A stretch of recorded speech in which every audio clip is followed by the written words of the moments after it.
Okay, so Keith, are you showing everybody in except Tiffany?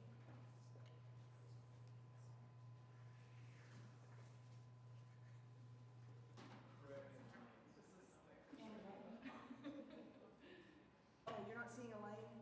Right, they haven't assigned her to this. Well, no, they supposedly did. Yeah, they haven't done it in Ireland. Okay. So what we'll do is everyone else will go normally, and then I'll just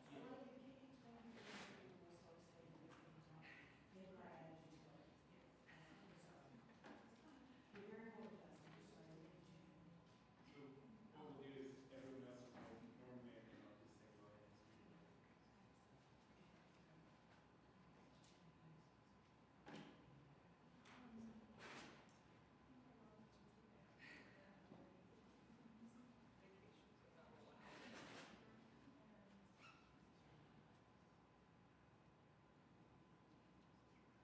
Lions.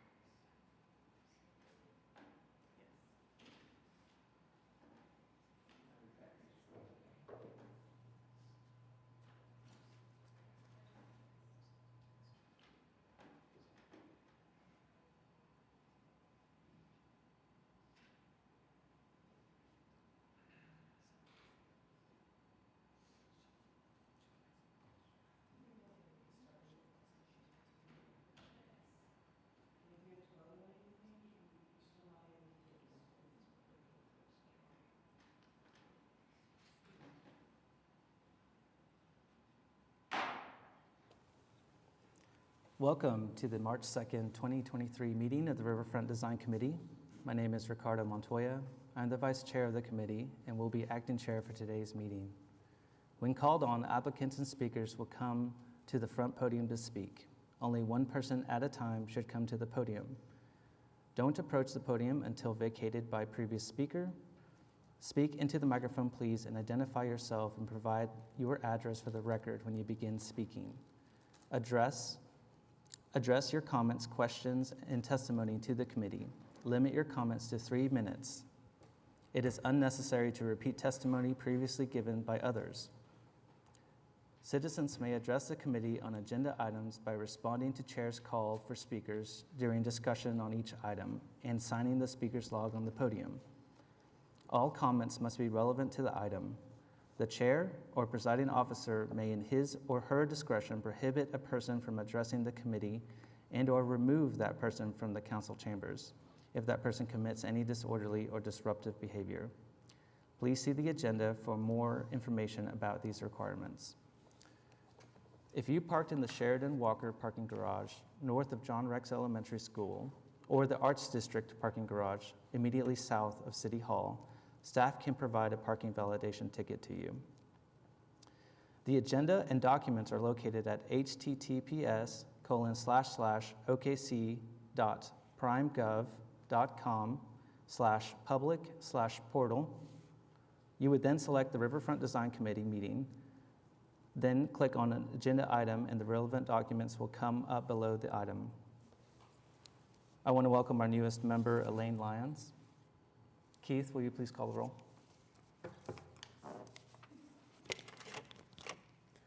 Montoya. Present. Dean. Present. Howard. Present. Lyons. Ramirez. We do have a quorum today. As I was telling you in the emails, our quorum has gone back up to 5 since we're back up to 8 members. So we have a quorum. Thank you. Item 2A, approval of minutes for the December 1st, 2022 meeting. I would entertain a motion. And just as a reminder, if you could verbalize it and then hit the button for both the motion and the second, please. I motion. So that was a Dean motion. Is there a second? I'll second, but I was absent that meeting, so I won't be able to approve.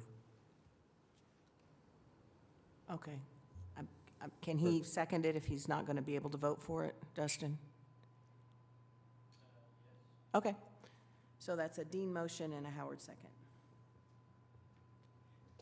Please cast your votes. Oh, I can see it here. I forgot.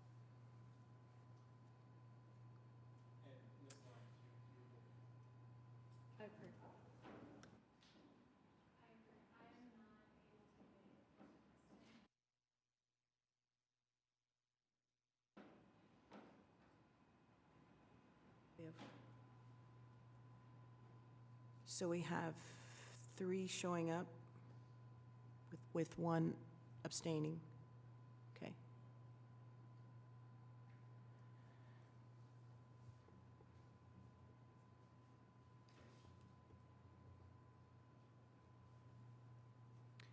We have another set of minutes for today. That's correct. We have item 2B, approval of minutes for the January 5th, 2023 meeting. Do we have a motion? Motion to approve. I'll second. So that was a Howard Dean. Please cast your votes.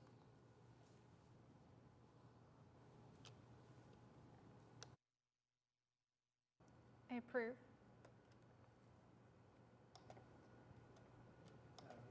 Approve. Approve.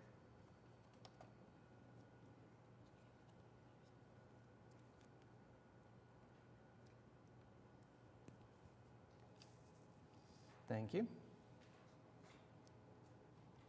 Item 3, cases withdrawn. There are none. Item 4, continuance requests. There are none. Item 5, consent docket, SRCA 22-00021, R1 at 901 Southeast 5th Street. Laura?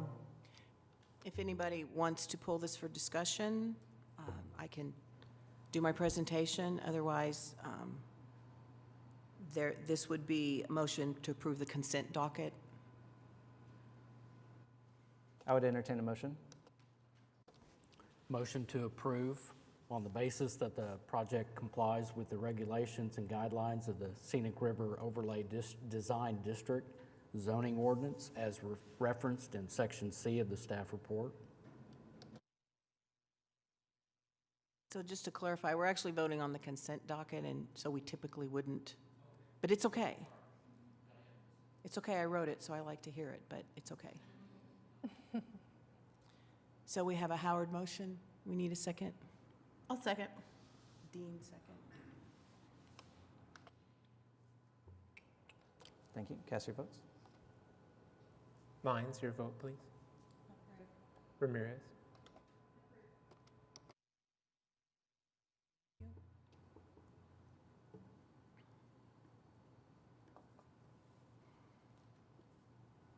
Thank you. Wow, who's Maria Prado? That's interesting. Okay, maybe that's why you're not showing up, Elaine. They stuck somebody else on our committee. Didn't know that.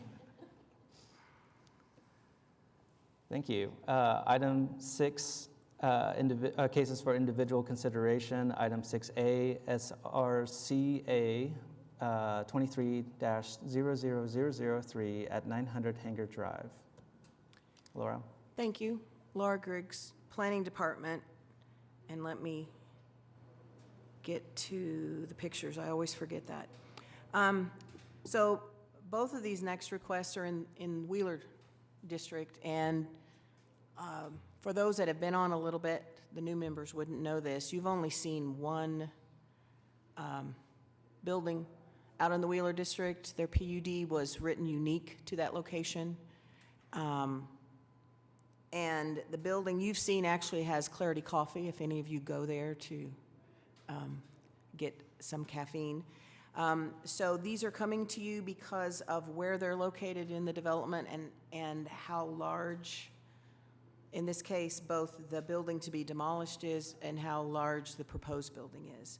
So this is located in the, and I get turned around when I go down there, in the corner next to Western. And there currently is a hangar located on that, and so that's one of the items on the agenda.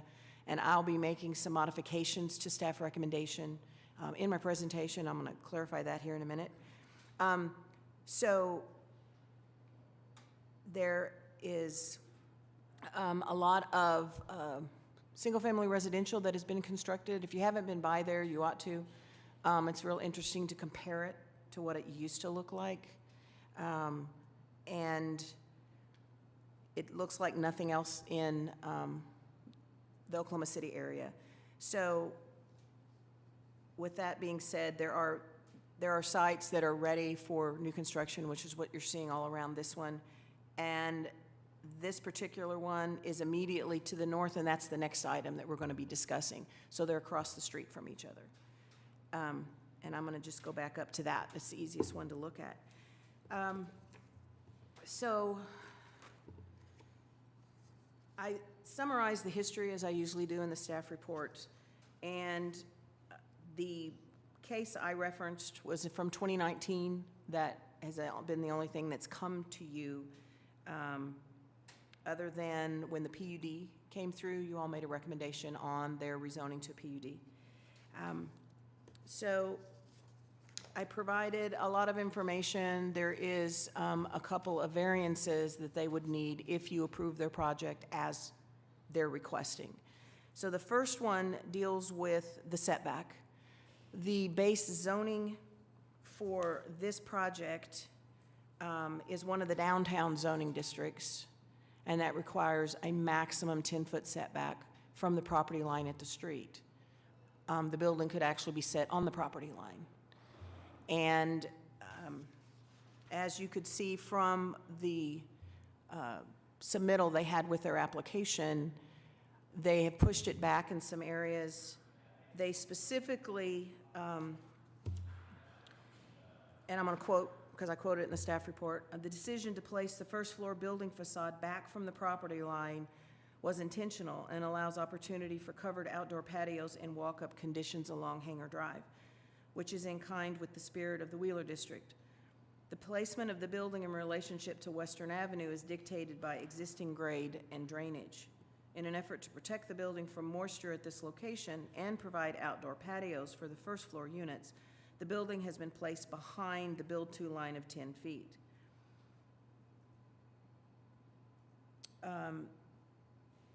They have, and I just saw a typo. So there's a building overhang, not overhand, sorry about that, on both facades, and it provides the visual appearance that the building is close to the property lines than it actually is. But the setback on the first floor allows for these street frontages to be developed with desired program and streetscapes. For the reasons that they cited in that information, staff is supportive of this request to be set back further than 10 feet in some areas of their street frontages. The next variance they're going to need, if you approve the project as presented, is they're proposing tree wells in the parking lot that do not meet the minimum size or minimum dimension. There's a width that they're required to meet. Specifically,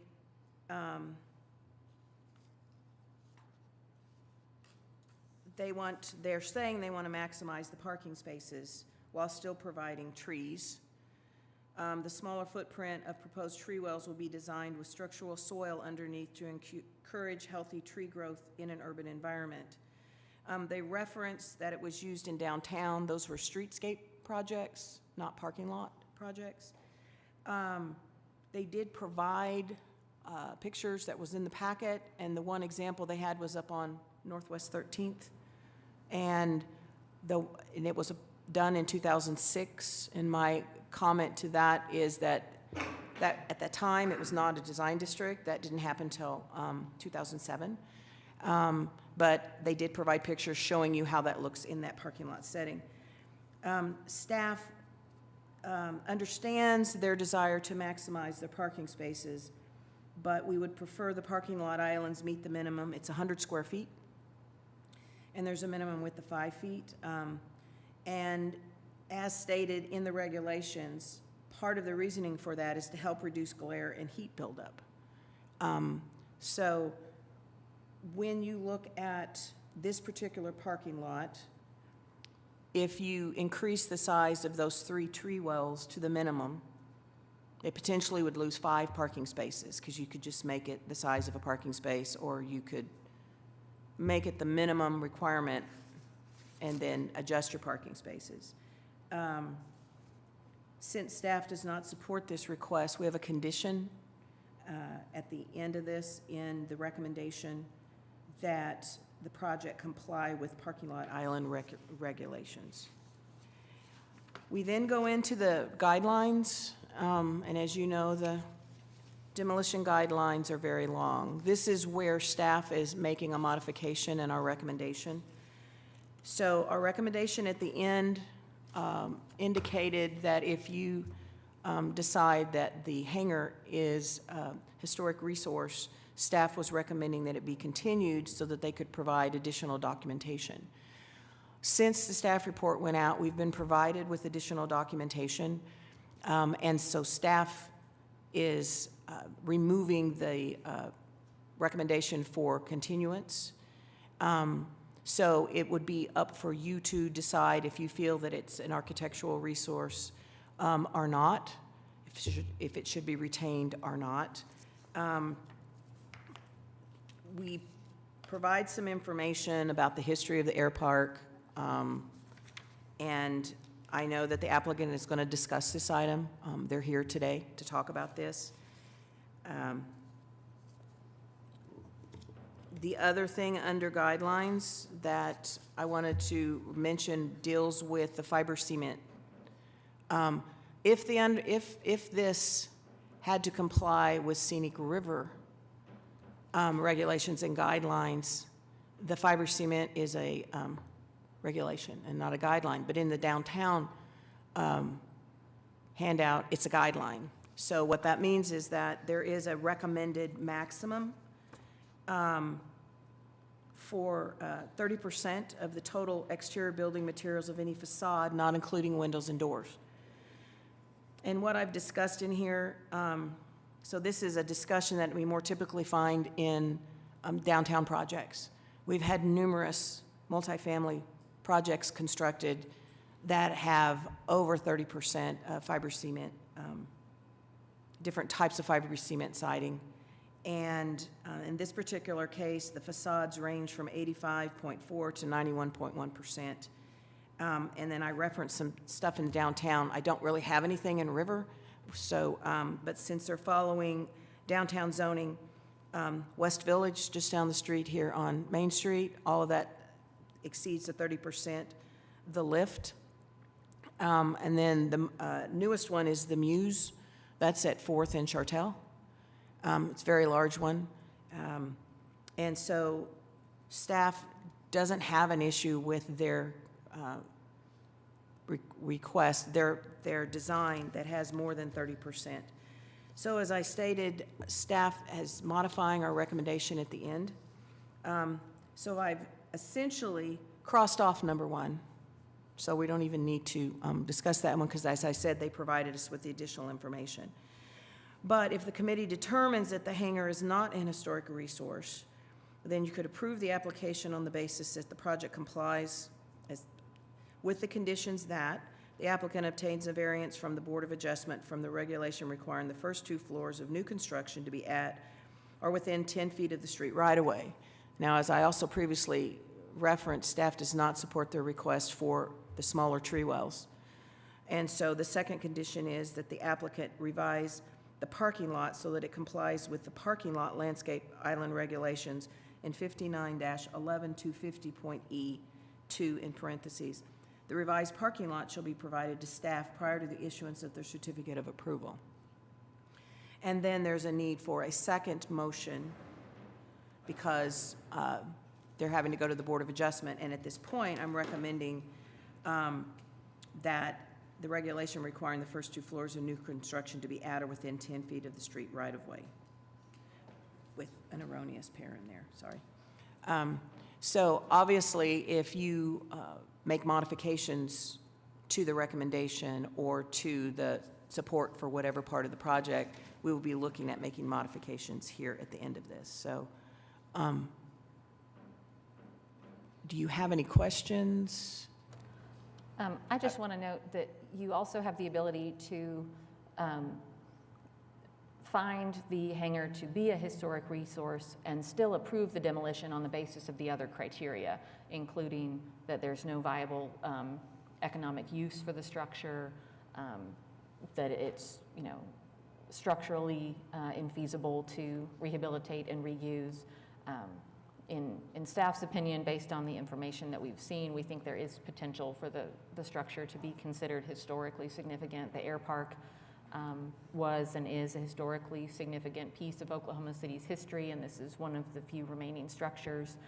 But we think, based on information the applicants provided about previous efforts to redevelop the hangar, that it is a pretty strong example of what was intended when we drafted the criteria for a building with no viable economic use available to it. So you have a number of different criteria to consider when you're looking at the demolition and why you would or would not approve that.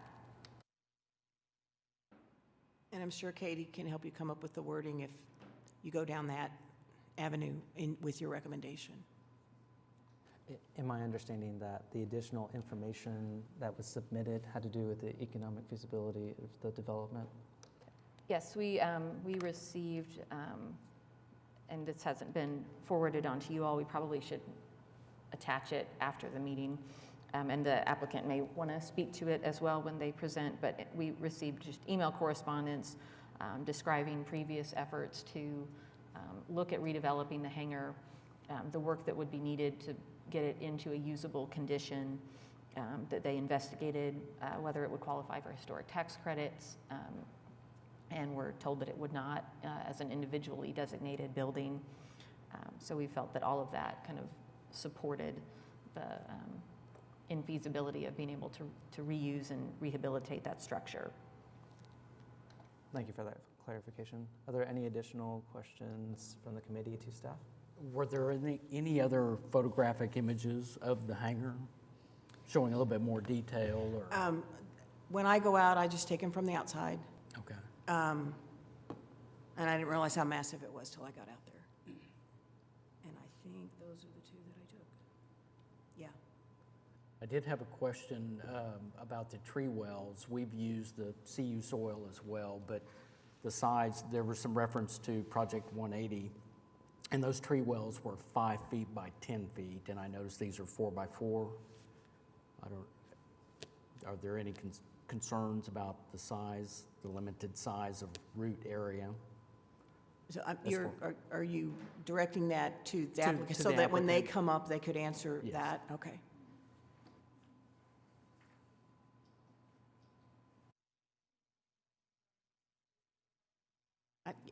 Not, oh, that's right. I'm sorry. The guy didn't come through to turn on the microphones today. So, okay. I have some questions regarding the parking. You talked about 5 parking spots that they would lose if they went to the size that that the city suggests. If you went to the smaller sizes they requested, I mean, could that hold like a compact car, and how many spots would they actually lose? I mean, parking is really rough in that area, and so I can understand that they need as many as they can get. So that's one question, is if they went to compact size, you know, because I see that a lot. The other thing is, if the building's torn down and it's deemed historical or whatever, I think if I was living in that building, I mean, can we not put like a plaque with some photos on the outside, the bronze plaques to say this is the the Park Airport, whatever it is, and with the description, because I think it'd be cool for people walking by to see that this is what that looked like, or even the residents there.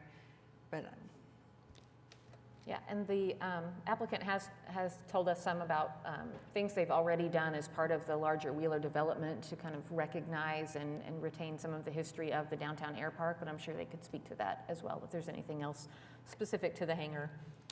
But as far as your comment about the tree wells, so compact car parking is allowed in parking lots over, I think it's 20 or 25 spaces. The main issue with compact cars, and I know our regulations allow it, is there's no enforcement of that. And it doesn't matter how big or small somebody's vehicle is, they're going to park wherever they can find a place to park. And as a person who drives a 4-door pickup truck, I know that can be problematic if one of those that big parks in that space. But that's always an option. I'm thinking that they've already got, that's what I thought, they've already got compact car spaces in this one.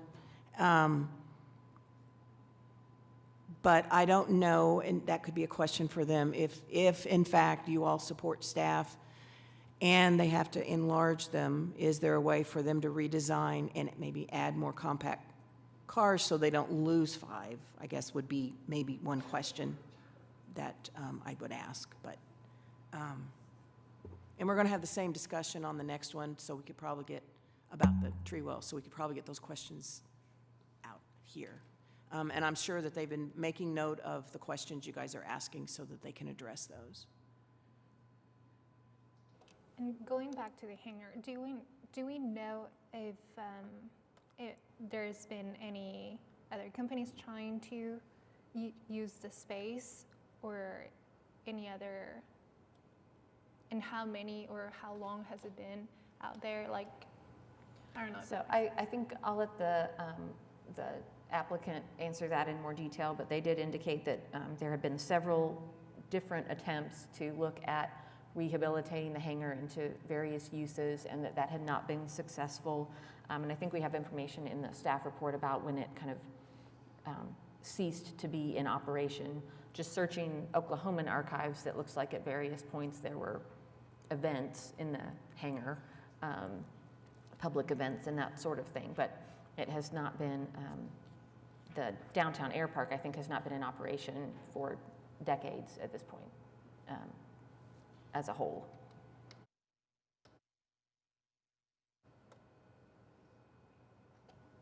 Thank you. Any additional comments from the committee to staff? If not, I would invite the applicant to come forward and speak on this item.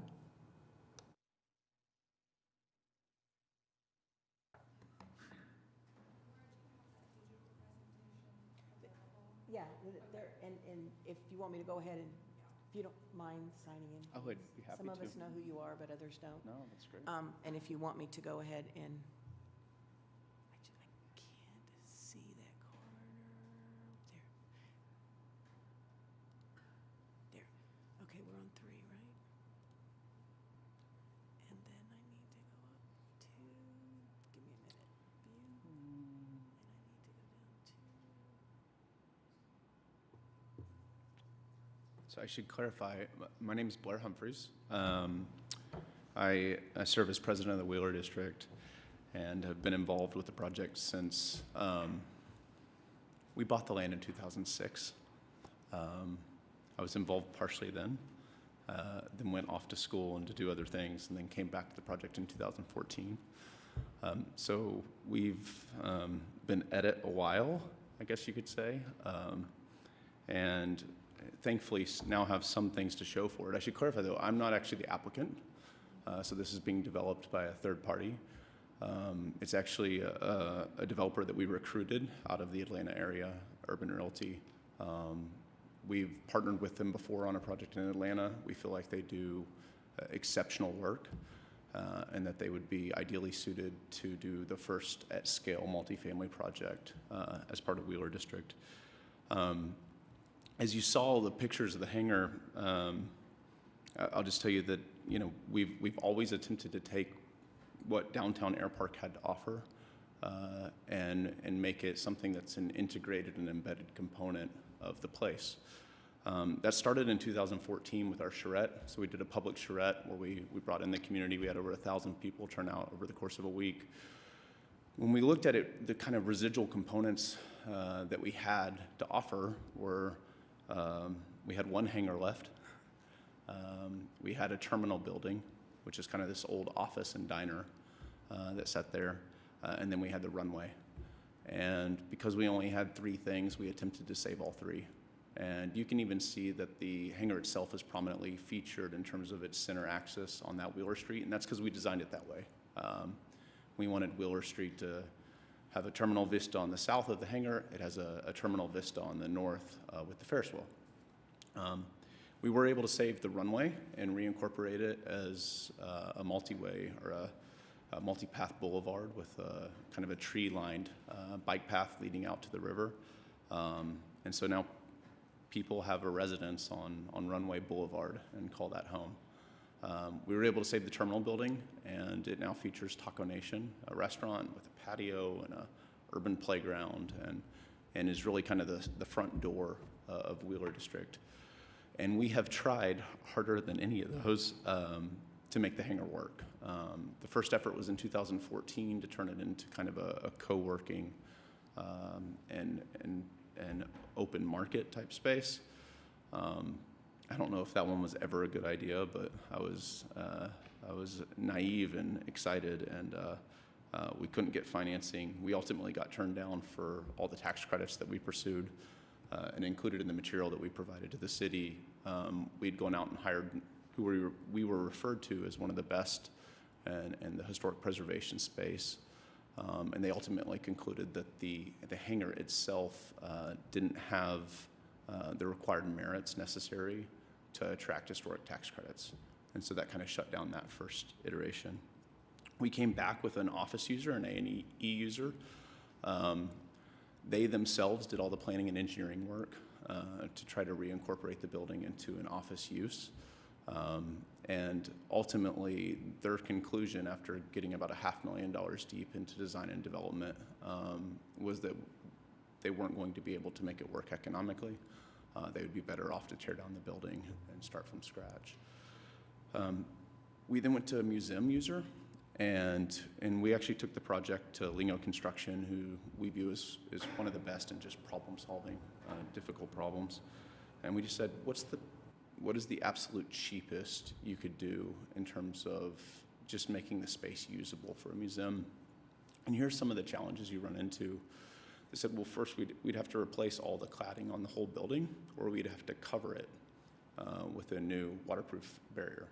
It's like, well, if we replace all the cladding on the building, we kind of lose the pastiche of this historic hangar. Second, we'd have to raise the finished floor from its current. We'd have to raise it 3 feet to get it above what's now kind of the minimum build standard, because the hangar sits low and it floods in the spring. And then we'd have to reinforce the majority of the steel structure inside of it. And so we had to change. The building is only a foundation, a structure, and skin, and we would have to change the foundation, bring the floor up, change the structure, and change the skin. And so ultimately that fell flat, and that was the first time that our team looked at each other and said, wow, I think we're going to have to go a different direction. So that's where we've been. That's how we got here.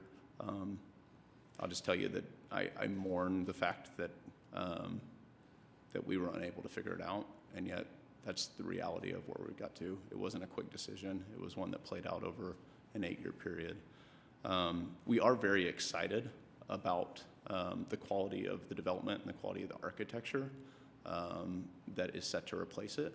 And so one of the things that I can at least feel good about in Oklahoma City, Oklahoma City's lost far too many buildings in the past, but at the very least, I'm always excited when we actually have the ability to replace it with something that is of quality, that's urban, that is an asset to our community. I'll let the rest of their team tell you more about their project. But just wanted to say thank you for the work you do. We're delighted to be a neighbor in the Scenic River Overlay, and we're excited about the future of the river and our part in it. So thanks.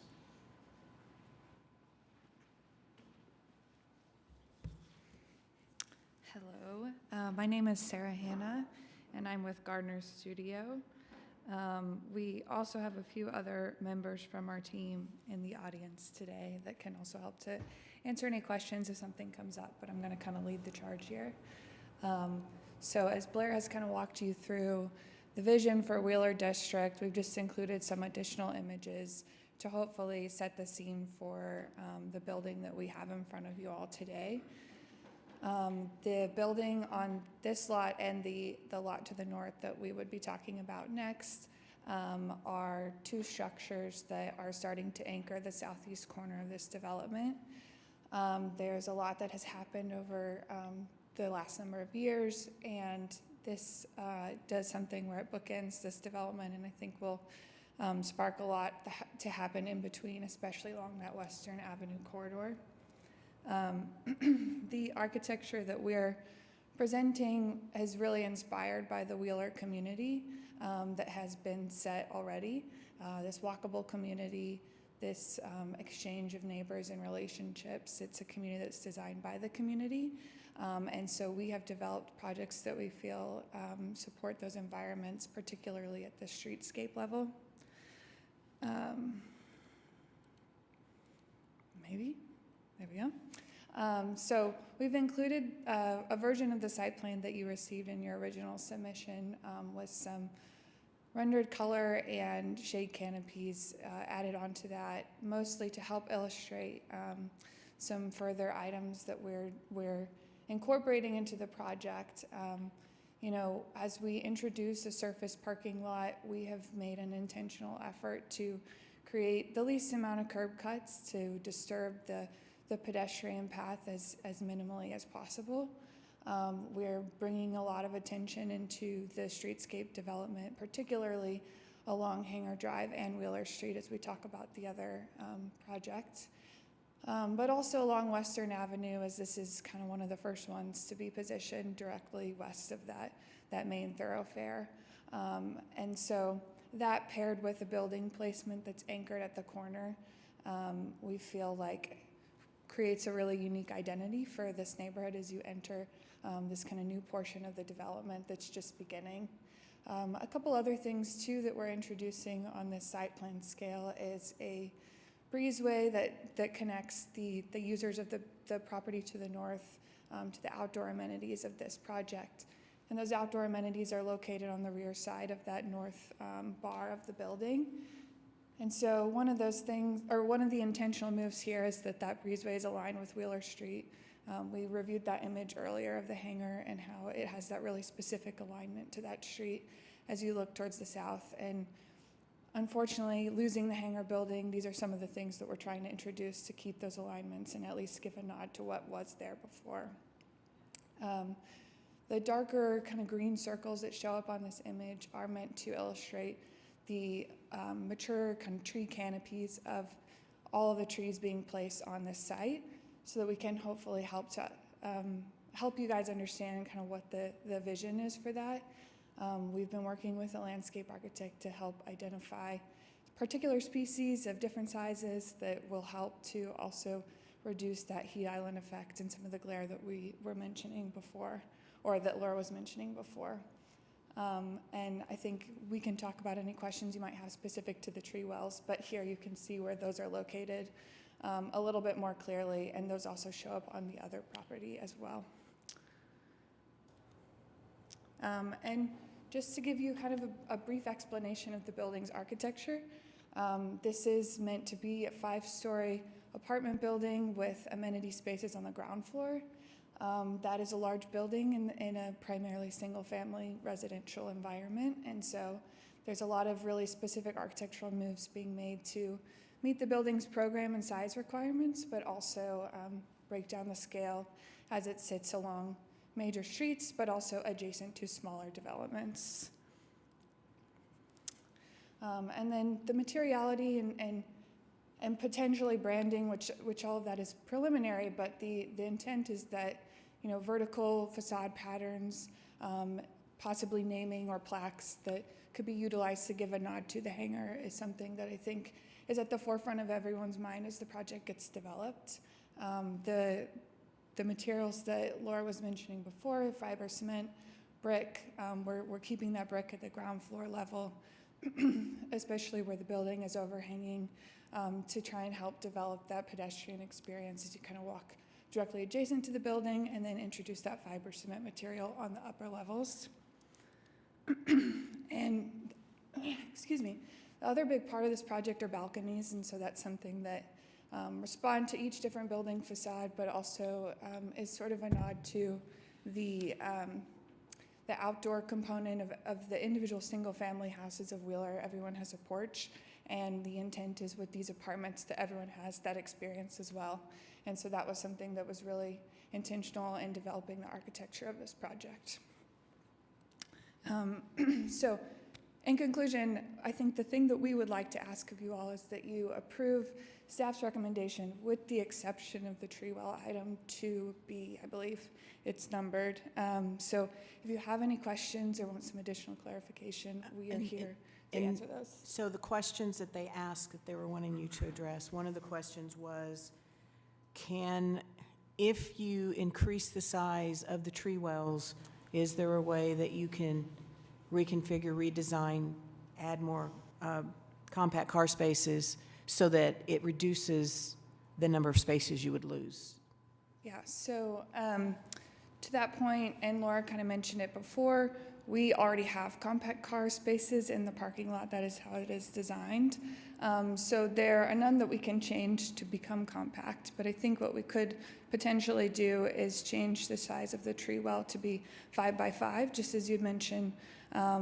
The Project 180 condition is maybe slightly different than what we're talking about, and I think that adjustment is much easier to manage and maintain the desired parking count than changing to the larger 100 square foot minimum city standard there. So the one thing also is the location of these trees. They have, all the parking spaces have to be within 75 feet of a medium shade tree. So they add the circles because it shows what the tree canopy is going to be like. That helps me see that it's going to meet it. So it's not necessarily a matter of, well, if you combine them over here, and then maybe you only lose one instead of two, because they still have to meet the 75-foot requirement. And one other thing I'd like to expand on a little bit, you know, the task at hand is providing parking spaces for these apartment units. And as the project is currently designed between this site and the other site, we actually still can't even manage enough surface parking spaces for all potential renters. And so, you know, we're maximizing as much as we can, but also introducing the outdoor amenity space. As a development, we could have chosen to, you know, decrease outdoor amenity area, decrease some of the other landscape components, and add more parking, but we're trying to strike a really special balance between the two so we can meet the needs of the client, the neighborhood, and also the environment.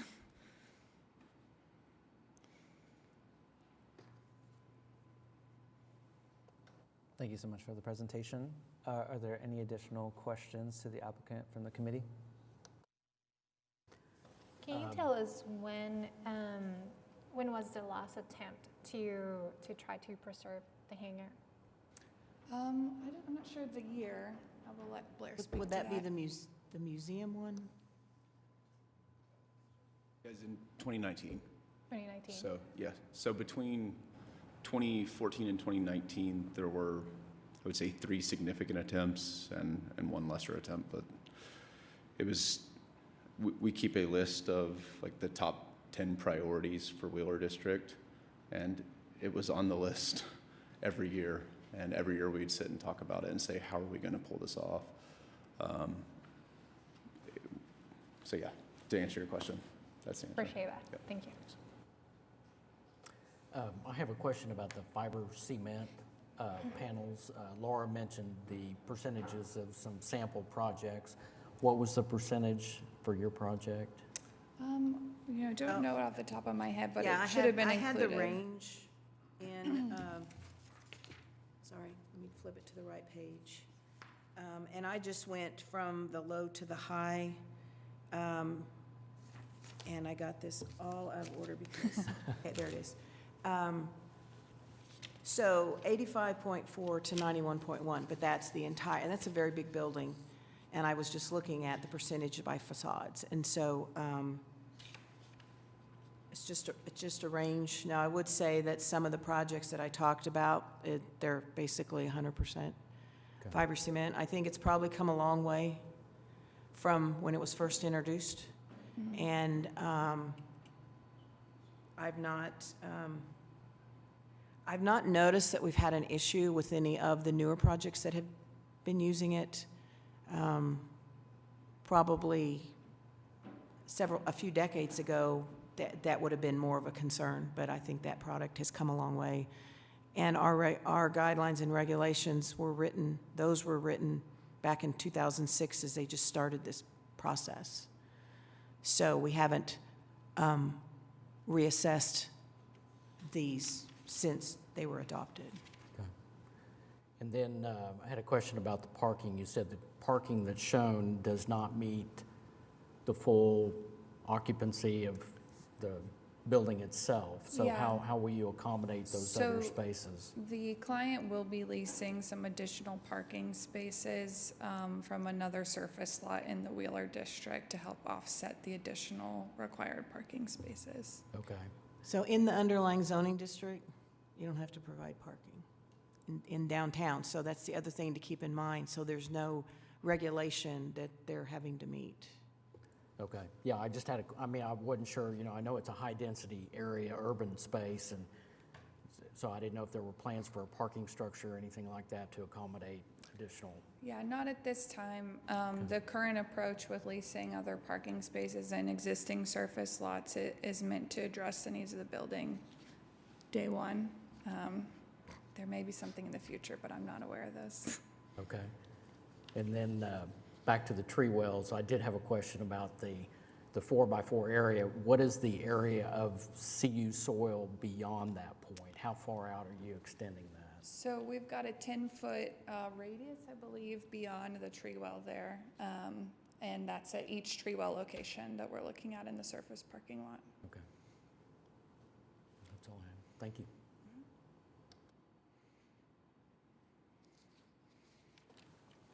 Thank you.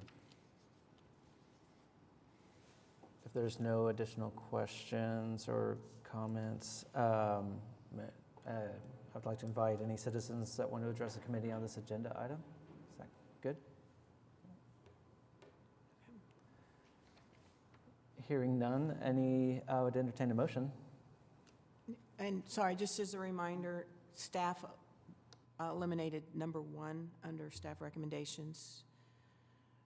And then Katie made a suggestion for alternative wording for number 2, where you can either find that the hangar is not a historic resource like I had, and then you could find that it is, and then you could cite, and we could come up with those things that Katie was citing,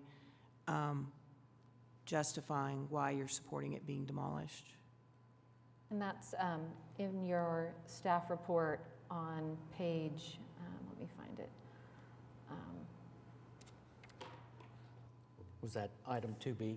It's like Yes. page 13 and 14, I think, Page, is where we well, get to page it. 9 talks about economic feasibility, that there's no viable economic use of the structure. So I think that the Wheeler District folks would agree that they feel that it's a historic resource, but that there's no viable economic use for the redevelopment of the hangar building. So I think that might be, we try to set a reasonable bar for what is and is not a historic resource, because we want to always recognize and appreciate and value those when we have the opportunity. So that would be my recommendation. We also, if it's of use, I think there was mention of an email that maybe was forwarded to you guys, but we've brought paper copies of that description from the Historic Preservation Group that initially reviewed the structure, if you'd like to see those. I would like to see that, please.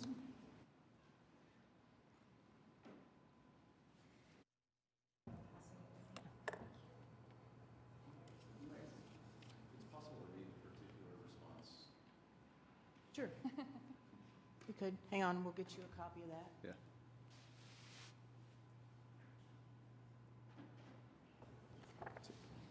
This is always one of these things where you're like, you don't know how deep to go, right? But we want to make sure you have all the information.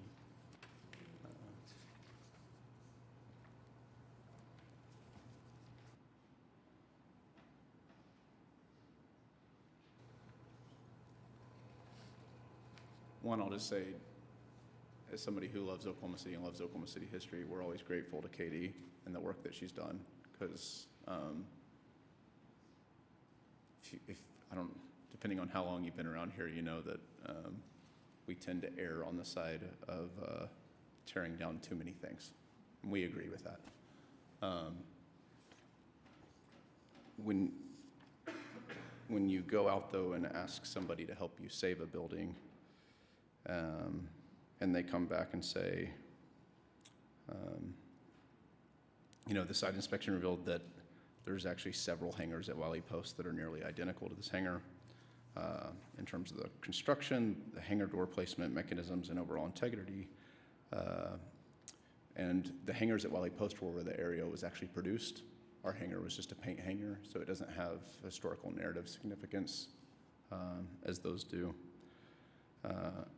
And it says the fact that the Wiley Post hangars are more than a decade older than the downtown hangar further hinders our ability to nominate it by itself. And so in light of this new information, Linda does not think the downtown Air Park hangar is individually eligible. So we want it to be historic. We want it to be more important. And if it were an important enough historical feature to attract the historical tax credits, then maybe we could have been more successful in putting together an economically viable plan. But we went out and hired a consultant to represent us in that. And they said based on their professional integrity, they were unwilling to sign off that it was significant. So from that standpoint, I guess, you know, there's this kind of weird thing in that if it were historically significant enough, then it might unlock features of subsidy that would allow us to have made an economically viable plan. And yet that wasn't the determination that's been made, and we've never had any more success in getting there. From the outside, I'll say that the mass of it, it's 220 feet by 110. It's a significant span. Once you get in there, you realize it doesn't have any of the classic kind of major steel trusses that you would hope. It's just kind of a web of different bands. So that's what we have in terms of that information. I guess we're willing to continue that conversation as long as you feel it's necessary, or we can leave it as is. How's that? All right. And I just want to note for the committee, and you all can obviously make the decision however you see fit, that while much of the information that we have and that we reference when we look at whether a property is historic is from National Register evaluations, either listings or surveys that have been done. Municipalities in their designation or recognition of what's historic are not tied to National Register criteria. There are various reasons that a building might not be eligible for the National Register, but that a community or an entity might feel that it is historically significant. That can have to do with integrity, architectural integrity. It can have to do with the age of the resource. A number of different factors. We did see that this was not only a maintenance building, but a dealership for these specific types of planes, and it was built when that began at the downtown air park. Ultimately, I think it doesn't make a big difference one way or the other. I think acknowledging the history of the building and that it was important to Wheeler and important to an air park, but that it cannot be preserved because of, obviously the barriers to doing that, to redeveloping the building, gets us to the same place as writing it off as not historic and not having value. As staff, I would rather see us acknowledge and recognize the history that was there at the site, but also recognize and acknowledge that it's not feasible to preserve the building.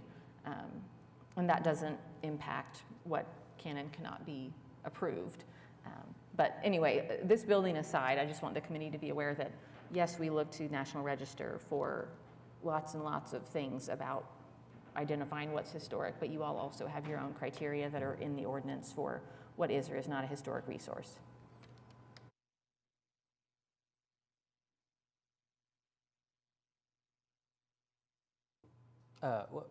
Maybe one question for staff on the history of kind of the overall development for the terminal building. Where did that fall as far as identifying as a historic? They didn't have to come to us for anything to do with the terminal building because of the location and the size. So they would really be the ones to answer your question about that building. The email that you have says that the consultant thought at the time that this effort was undertaken that the hangar was not individually eligible, but that the air park was potentially an eligible district. Today, there's very few structures left, so that sometimes changes the balance of what's individually eligible, whether or not a district would be viable. I don't know if the terminal building would have been individually eligible. That has been pretty carefully rehabilitated. So, but as Laura said, that didn't come through us for any sort of review. Thank you for the clarification.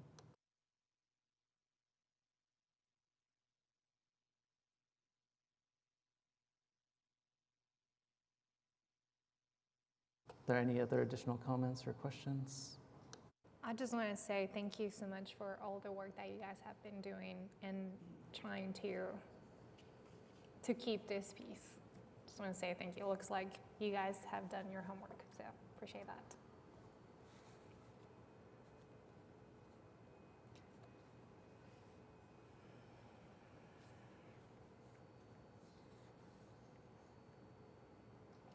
I would entertain a motion. I'll attempt to make a motion. Would you like me to read the staff Can recommendation? help you. Okay. Depending on which way you're going, you might need a little, if you veer off, we can give you the phrase to add, so. Okay.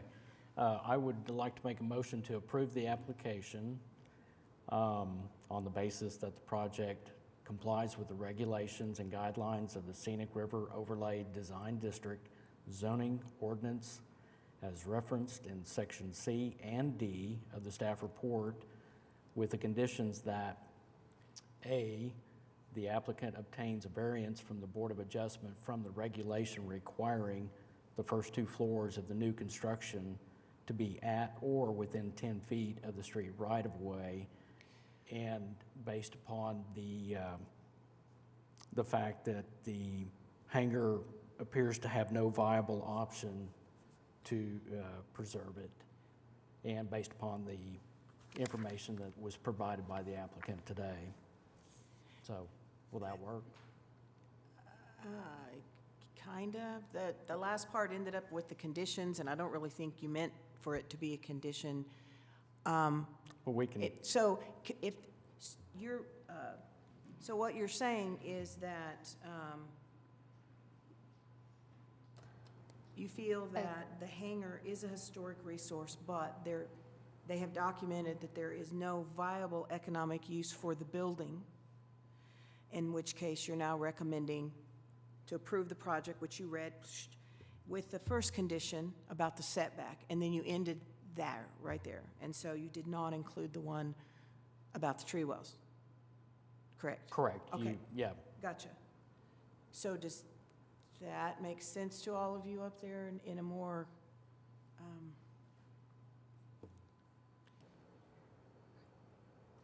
What's the current setback in the presented design?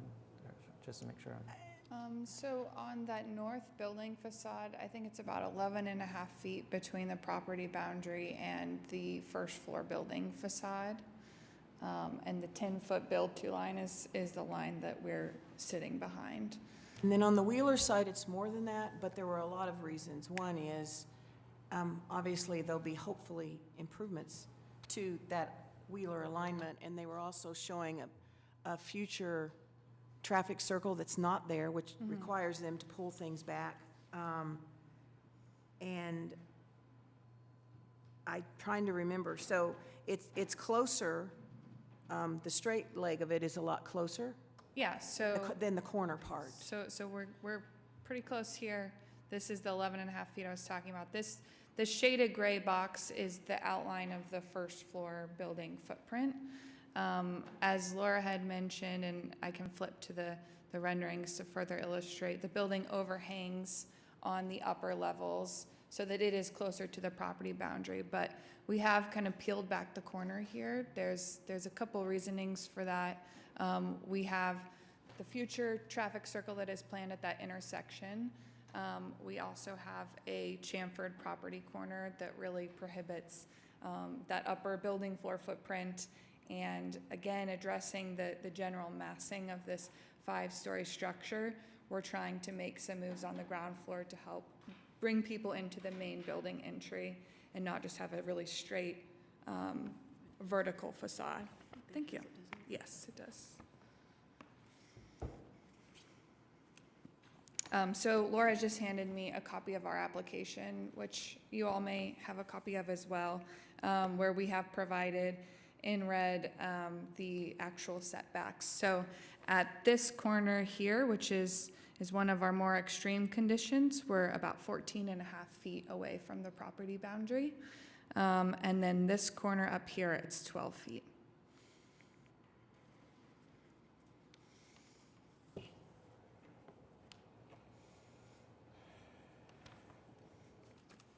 Thank you.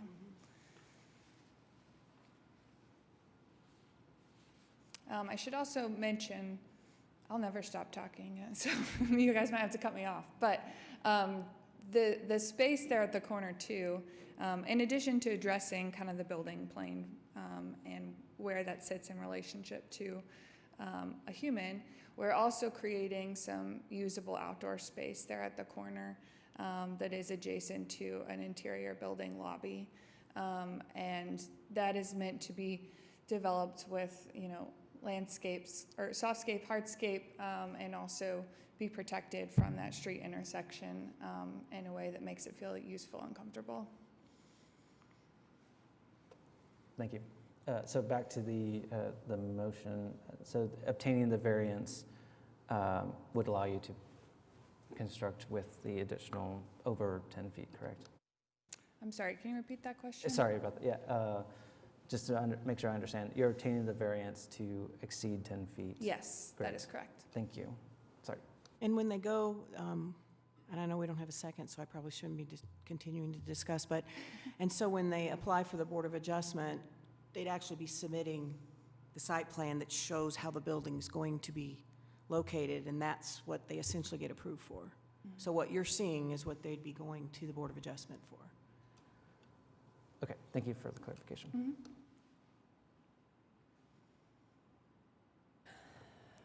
So if anybody needs me to repeat the motion, I can, or, Or you can just, someone can second. Yeah. okay, oh, Michelle was a second, okay.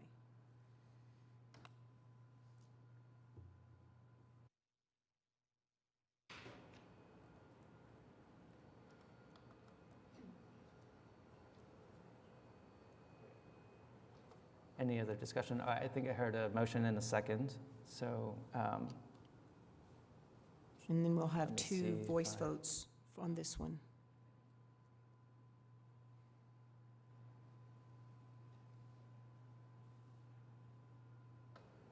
Approved. Approved. Okay. Or Ramirez.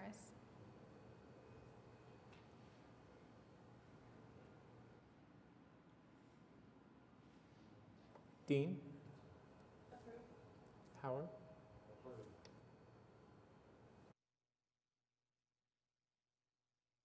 Oh, is it not showing up that they voted? There we go.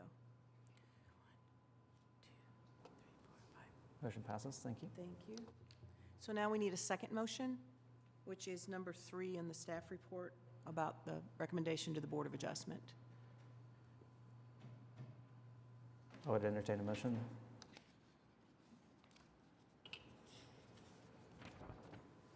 Motion to approve. Provide a Right. recommendation of approval to the Board of Adjustment for a variance from the regulation requiring the first 2 floors of new construction to be at or within 10 feet of the street right-of-way. That's what I heard you say, right? That is Okay. correct. Is there a second? I'll second. Thank you. Lyons? Ramirez?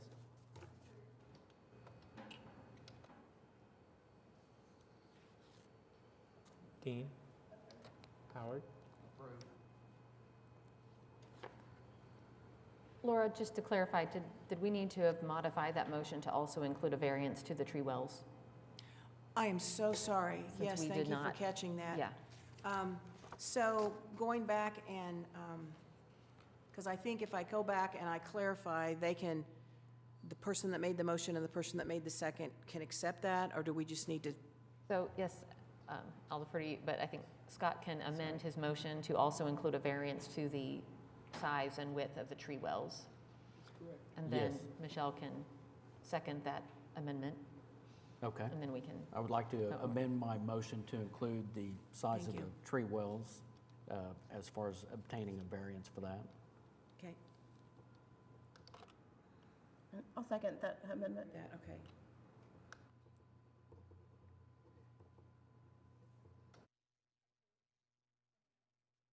Well, yeah, I think you could just, he could ask each one of them if their vote changes, or, All in favor?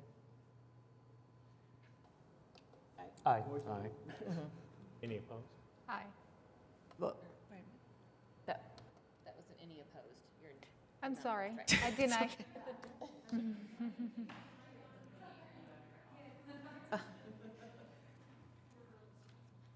okay, so both of the variance requests that they need, you guys have now, and so on the motion to the Board of Adjustment, well, that, it is now changed to reflect that. And I'll remember that on the next one, okay. Thank you. Thank you, guys. All right, 6B, It's been a while since I've seen you.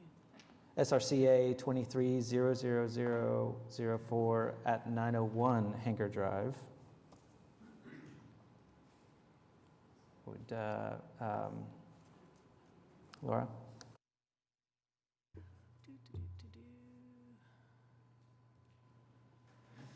So this is across the street from the one we just talked about. And it's for a smaller apartment building, and you can see that it will be, it'll be surrounded by existing single-family homes. And this is looking from the corner. And so you've seen most of these before. It was really nice to be able to recycle the slides, and this is adjacent to that project. I like how that one looks, but, and so this is actually looking directly to the Ferris wheel. So if I had the ability to zoom in, you would see it. It's at the other end of that street, which is kind of a neat view. So we'll go back to here. I'm gonna, this does not include any demolition, so it makes for an easier discussion. As I said, this is just to construct an apartment building. This is a 3-story apartment building. They do need a variance for 2 things. One is they're exceeding the 10-foot setback, and the other is, as requested, they're having those smaller tree wells that we just discussed in the other project.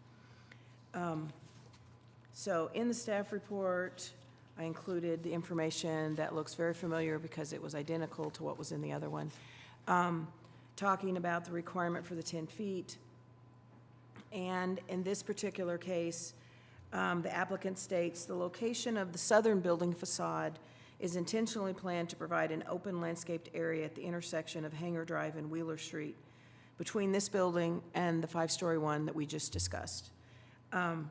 This strategy seeks to address the design challenge of placing a larger scale residential building within a primarily single-family residential development. The materiality, placement, and proportions of the building design are intended to bridge the design language and street relationships between larger and smaller scale development. In addition, when staff was looking at it, there's an angled property line, which also enters into the fact that when you have a square building and you have an angled property line, obviously you're going to, at some point, you're going to veer too far away unless you want to have an angled wall in your building. But staff continues to support, just like we did across the street, based on the design, based on their intent, and the overall development in the area. And I don't really need to repeat about the tree wells, but in this case, there's only 3 of them. In staff's recommendation, it looked similar to the last one. And I don't know if, since this is going to go the same way as the last one, I don't know, Katie, if you want me to just revise all the language just to make it easier. So, and go ahead and eliminate staff's request, which was for them to redesign it, because, Right, I mean, I think that based on, this is the same conditions as the previous one regarding the, all the different variance issues and the tree wells in the parking lot.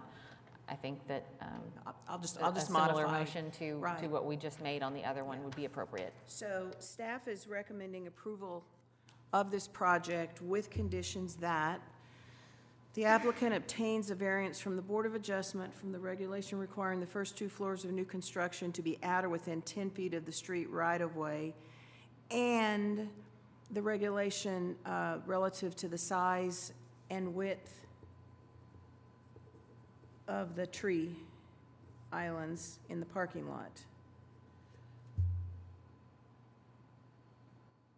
And when you make the motion, you could read it to a certain point, and then you could just say, and as Laura stated, or I could state it again if you need me to. Thank you. Any more discussion or comments or questions to staff?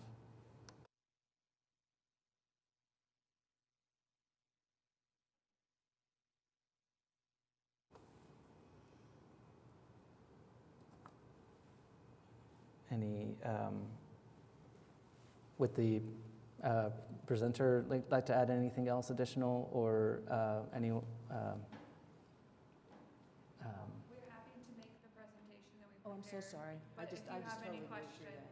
if it's not necessary, then we will let you know. Okay, thank you. You're fine. I would entertain a motion.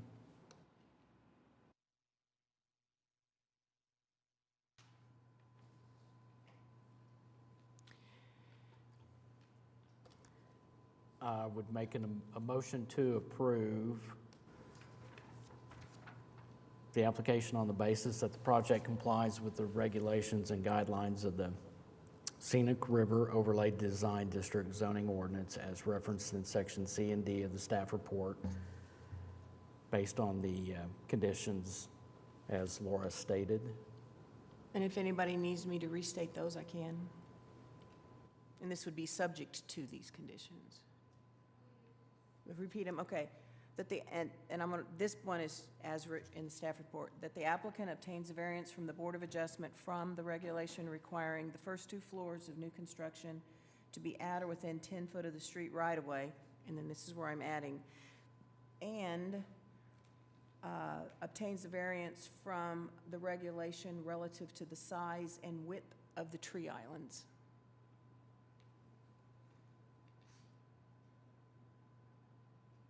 Is there a second? I second. Oh, and Ramirez. Ramirez, okay, thank you. Thank you. Cast your votes. Lyons, yes. Dean? Yes. Ed Ramirez? Ramirez?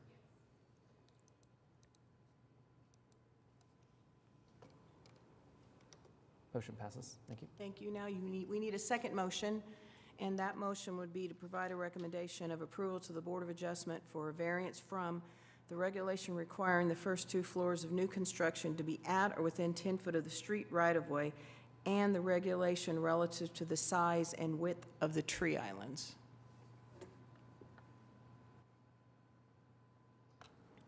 I'll motion. Lyons, second. And it's probably not going to let you put a lane in there because you don't have that choice. So we're really going to make it mad, but that's okay. I was really wanting you to do that just to see what it would do. Dean? Yes. So we'll probably have to do a voice vote since he's not able to close the vote out, so. Lyons? Ramirez? Yes.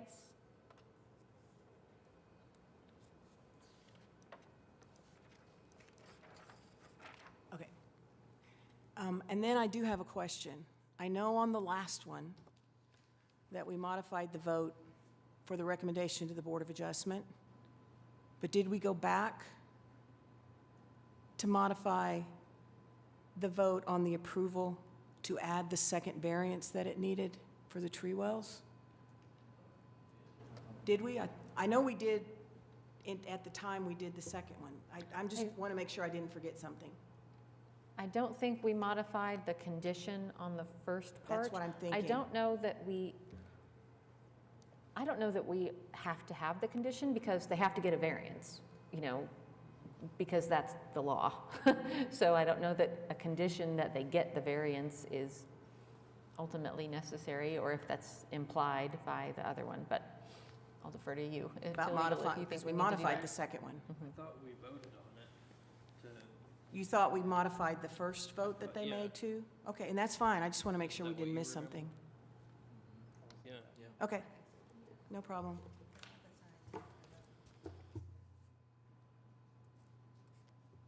You.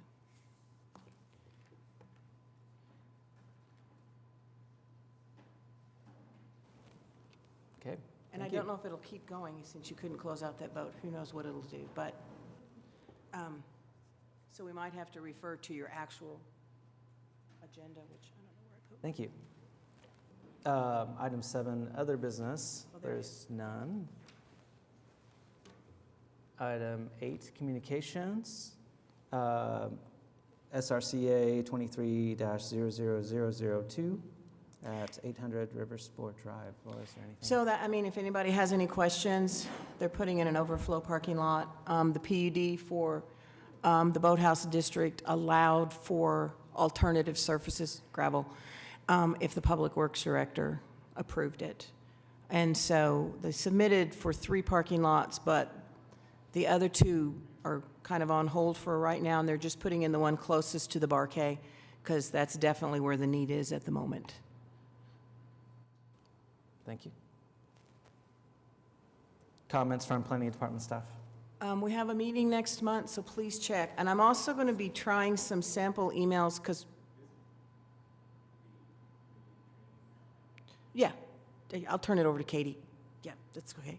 I'm going to do some sample emails and ask you guys just to say got it, because we apparently were having some issues with a couple of the members. And so I want to make sure everybody is getting this group email that I send out. And you might or might not know, because some of you didn't receive the official thing from the mayor because it got bounced back because it had the wrong address on it.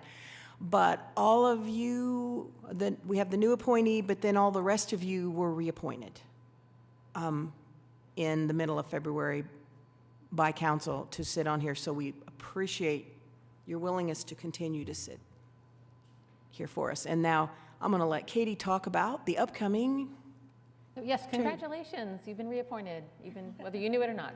And yeah, just a reminder, Commission Committee Training, March 24th. You should all have an invite in your email. If you can accept or decline that, ideally this week, fairly soon, so that we have an accurate head count, that would be great. And we look forward to seeing y'all there.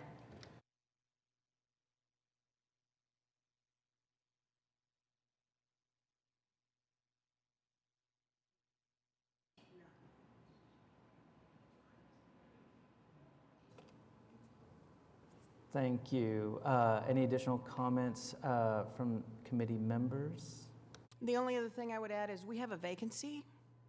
I'm also going to, so you might know somebody that might be interested. So I'll kind of send a little blurb about, we have the 2 members from the Riverfront Redevelopment Authority, and so it's one of the others. The rest of you come from another pool, and only 2 of those have to be licensed. And I know I'm looking at 2 that have license for sitting in front of me from their profession, or 3 that are sitting in front of me. So the others don't have to have a license, they just need to be in a certain area. So I'll send that to you just in case you guys know somebody.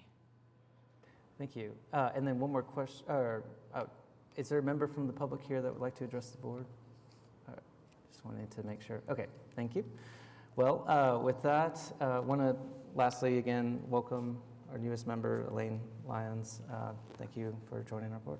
I did receive the letter, so the reappointment letter from the mayor. That was great. And like we said before, next meeting date, Thursday, April 6, 2023. With that, we are adjourned. Thank you.